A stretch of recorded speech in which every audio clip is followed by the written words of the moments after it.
Yeah, there's a lot of challenges. Every day is a challenge. Sometimes it's a challenge for these to get up in the morning. Sometimes it's a challenge for these kids to have a shower. Sometimes it's a challenge for these kids to even want to go to school, engage with people. We always strive to talk about the positives in every aspect, because the way we therapeutically care for these kids is to try and take the challenge and turn it into a positive, so we get them out of that mood, that obstacle, that barrier. When kids don't have routines or structures, they get into mischief. This is what happens, right? And what we strategically have done is made sure that there is, say, example, between their speech and their behavioural and their OT and their mentoring, they're quite busy after school. But we also do a lot of fun things. So, you know, our boys, I mean, they had Leanne Rhymes concert. They had Najwa Karam, which is a Lebanese singer. They've got Oprah coming up. They've also got Guy Sebastian In April. We plan things in advance because, you know, you've got to have things to look forward to.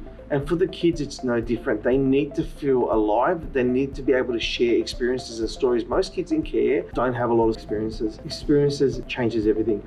Our kids have a new story every month, and they're meaningful, real stories. They're not privileged. They don't feel that they're spoiled. They deserve it. Why wouldn't they have the same opportunities that we have as adults? One challenging thing that I will mention with both the kids was visually seeing what they had planned. And we noticed that with both the children when they first came into our care. So we've now got a digital timetable that sits on our bookshelf that these boys get up every single morning. They have their chores on there, which they tick off. They can see what they've got on in the afternoon, whether it's OT or speech, and even all the fun things that we organize, whether it's a family event, Christmas Day, a shopping event, even something as small as just going to my mum's every Friday night for dinner. That's all placed on their timetable, on their calendar, so they're able to see what they have on for the day. And the challenging part, especially for Dennis when he first came into our care, the constant question after question after question, because he didn't know. He didn't know what to expect tomorrow and didn't know what to expect the following day. And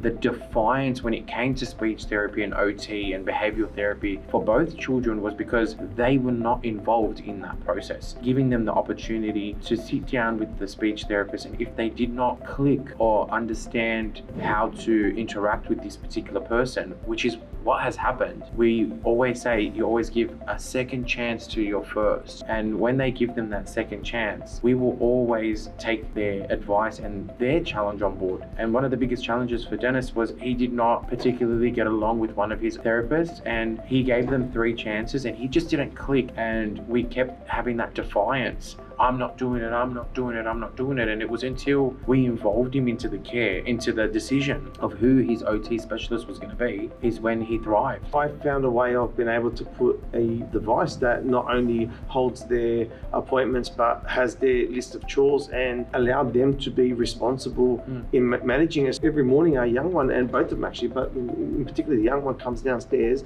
and is vigilant. We'll go on there and we'll put the bins out, we'll take the rubbish, we'll vacuum the floor, and that's it. Chores done. We don't have to say anything. You know, it does 2 things. One, it allows them to feel that they're part of a family, so they're contributing, but it also skills them up. I mean, our young one loves cooking. It's something that he loves doing. He loves every single day when we're in the kitchen cooking dinner, he will always just stand there and watch and ask, can I cut the onion? Can I cut the mushroom? Can I cut this? Teach me how to make the schnitzel. Teach me how to make this. And now, after 12 months, he makes the tacos on a Tuesday. He loves to do it. He knows how to do it. He cuts up all the vegetables, cooks the meat, and cuts it all perfectly. And it's just another proud moment. So, yeah. Our burst with our younger one could last for 3 days. We are now at no more than about 5-10 minutes. The level of regulation has just meant that he can really think about what he wants and is able to move on to the next thing. We have moments in our life where we as adults, I mean, I